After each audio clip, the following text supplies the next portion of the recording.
record and we will get going. All right. Thank you for joining me for this Friday's 10-minute burst of innovation. It's good to see all of you. I love that I'm seeing a lot of you consistently. Thank you for dedicating the time to yourself and for all of us for transforming uncertainty into innovation, which is what we are here to do. Today's topic is all about how to leverage your everyday innovator style to continue to be relevant and add tremendous value in these uneasy and uncertain times. You know, I think it's very easy for us, just to have a really blunt conversation here to open this up. It's very easy for us to hunker down, put our heads down, almost kind of be like, you know, a little bit in the sand during all this, like we just got to get through this. The challenge is when we do that, we actually lose relevancy. That's just not in the businesses, but by the way, that's also on a personal side because things are changing, things are evolving, how things need to get done are changing, and we need to change with it. So that's what we're going to talk about today. And the way I'm going to do that is show you a little bit about the everyday innovator styles so that you can understand yours. And I think a lot of you on this already have your unique everyday innovator style because you've taken the assessment. So you know your strengths, which is amazing. So I want you to think about those, even put them in the chat bar if you have them right in front of you, because that's what we're referencing today. And then I want to share with you personal stories. I wrote them down of 4 people who are doing that and are doing that right now, by the way. These are not historical examples. These are examples from this week. So, and I hope to add yours, by the way, as we move forward. That's why we're talking about this. So hi, Kirby. Hi, Margaret. Oh my gosh, from Pittsburgh. So good to see you all. Okay. Oh my gosh, people keep joining by the minute. This is amazing. I'm so excited. All right. So let's talk about this for a second because this happened to me yesterday. And it's actually the first story I want to share. So I was being interviewed for a podcast and about the book, Innovation is Everybody's Business. And John Murphy is the host name. And he's a risk taker, inquisitive. That's his everyday innovator style. And I'll show you those styles in a minute, all of them, but just real quickly, I want to share this story with you because I think it opens up everything. So before we go on air, we're talking about the fact that he's inquisitive, which means he digs deep, challenges assumptions, pulls back the layers, right? He innovates by asking questions. For him, innovation is in the questions, not the answers. And at the very beginning, he said to me, Tamara, I want to open this conversation a little bit differently. He said, I want to talk about what to do and if there's even room to innovate. He said, you know, a lot of people are in survival mode. Like, I just got to hunker down. So where does innovation even play in that? Now, you and I know the answer to that, right? It's innovation is survival right now. It is for all of us. But here's what I want to highlight in this story. Him asking me that question, leveraging the fact that he's an inquisitive, added value, tremendous value actually to me, because it made me think about how I'm sharing the power of innovation. It made me think differently about what all of us are dealing with to get through this. So John, in leveraging his inquisitive element and his everyday innovator style, added value to me in a big way. He probably does that to everybody he interacts with. And the point I really want to come across here is that when we understand our everyday innovator style and how we innovate, we can add value like that ongoing all the time. And that's the important part. Now, if you haven't taken your everyday innovator style assessment, it's on our website. I would encourage you to click on the link in the chat bar and go take it. There's a free level where you can get a nugget of it, and there's a paid level that's, of course, at a discount if you get through the whole thing, hint, hint. And there's actually, and in fact, really the better thing to do is to sign up for the innovation class because then you get the IQE included. It's actually a better value overall. But either way, I want you to know how you innovate because you can do what John did. Now, let me share with you my screen so you can see the 9 styles.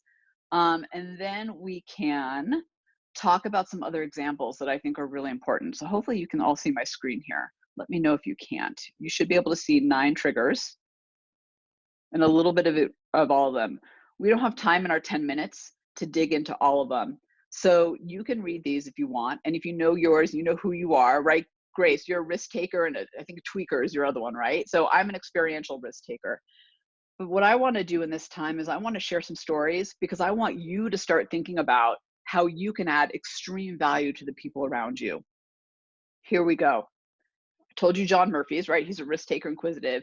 He did it by asking questions. He added so much value because there's so much power in helping people think differently about what they're dealing with. I want to tell you about Kelly Foster. She's actually in the book as well. She's a collaborative tweaker. So collaborative is all about pulling disparate people and ideas and experiences together to create whole innovation, right? She pulls nuggets out of different people. And in doing that, she leads and inspires her team. Collaborators tend to be very magnetic. People are kind of drawn to them as well. So what she's doing is she's bringing her team together virtually for kind of like an hour of game day and collaboration, right? And in doing that, she is infusing her team with positivity, with innovation, with a little bit of hope, with a feeling of engagement and connectedness, because Kelly's a collaborative. So she's leveraging that element to lead her team. The third one I want to share, and so I'm looking at my notes because I want to make sure I get it right and give credit to the right people. The third one is Joel Campton. He's a futuristic imaginative. So as you can imagine by the titles, futuristic are all about Tomorrowland and imaginatives are all about playing in the gaps and the spaces. So here's what Joel did. He's, by the way, a junior manager inside a very large company. He built a roadmap from the future back. He sat down and he said, okay, what does it look like 6 months, a year from now that our company is experiencing some massive transition and change? Then he built a roadmap back, and then he presented that to his leadership. And hey, by the way, he wasn't asked to present that. It wasn't part of his job description, but he's a futuristic. He has that incredible ability to go to the future and to see the possibilities and then bring that back, right? So now he needs help from some other people on his team to make it applicable to today. He needs experientials like me to collaborate with. But can you imagine? He said to me, he said, Tamara, my boss was so excited. He said, I have secured my spot in in their minds for the next at least 6 months to a year. But so powerful what Joel did, right? He used his futuristic side and he created incredible value to the team. And he said to me, he said, I don't know if we're going to do exactly what I said, but the fact that I was able to see the future and bring it back while we're all kind of spinning in today, he said, I showed tremendous, not just leadership, but value to my team. All right, the last one I want to share with you is Sarah Jesterson. So she is an experiential fluid. She built a prototype of a new product. And actually, let me correct that. So her company has products that are really not being leveraged right now, right? Nobody really needs them. Nobody's spending money on them. So what she actually did is, when I say new product, is she took the product that they had and she showed how to use it in a new and a different way, a way that is more relevant to what's happening in today's world. And that led to some new marketing campaigns, some new sales campaigns, but things that actually connect with their customer. Now, she did this prototype because she's an experiential fluid. And experientials are all about learning in motion, building. We innovate in action. In fact, that's what me as well. So for me to actually innovate, right, I kind of need to build and explore and play with stuff. I can't just think about it. But Sarah leveraged that part of her everyday innovator style to show tremendous value and worth and to help her team think through the big struggle they're having. Their products aren't selling. So just to sum up these stories really quickly, right? John, risk taker inquisitive. He leveraged his how he innovates to ask questions that make people around them think. Kelly used her collaborative tweaker side to bring people together and to show leadership and innovation. Joel, as a futuristic imaginative, helped his team get out of the head down feeling and moment that they were in to get them to the future and to see some possibilities. And Sarah helped the team by being an experiential fluid. And fluids, by the way, are all about turning ambiguity into innovation. We need more of you fluids out there right now too. But she really helped her team see the opportunities in the challenges, how to pivot in a way that's going to help them drive sales, drive connections with their customers. So we only have a couple minutes left, but here's what I want you to do.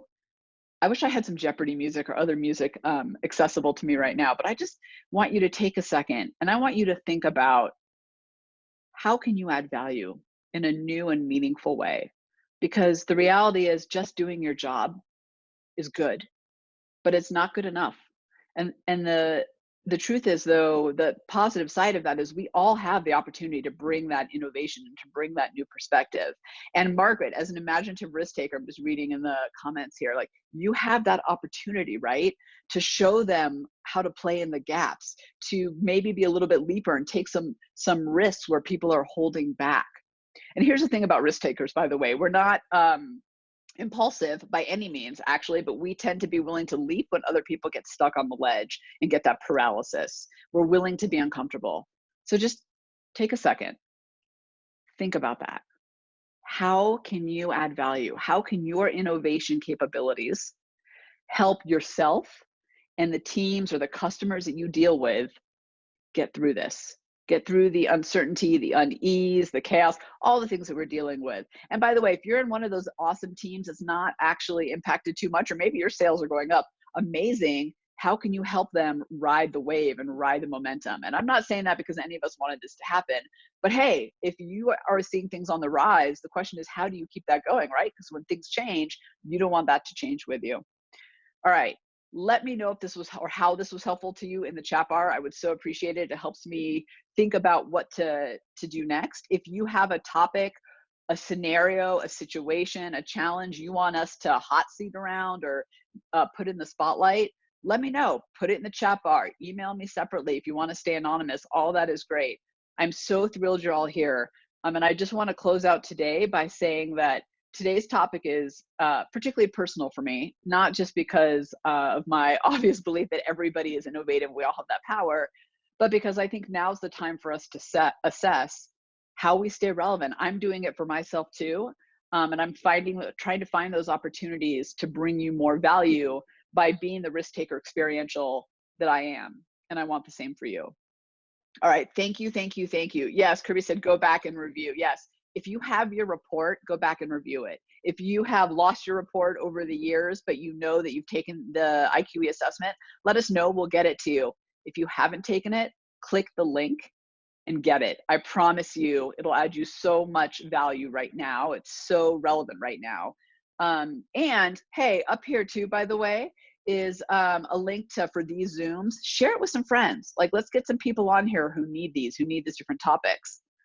Oh, Margaret just wrote, finding new ways to get the projects delivered to meet deadlines. Yes, Margaret, you can absolutely, so that we can meet deadlines. You can absolutely do that. And that will bring so much value. And I love how you said that, by the way, about new ways. Like, that's the imaginative side of you, right? Like, let's think about this differently in ways we've never done before. That is so powerful. Oh my gosh. Okay. Everybody, as you can tell, my passion and my energy probably comes through. I would be jumping on my seat and doing cartwheels if I can. Our time is up.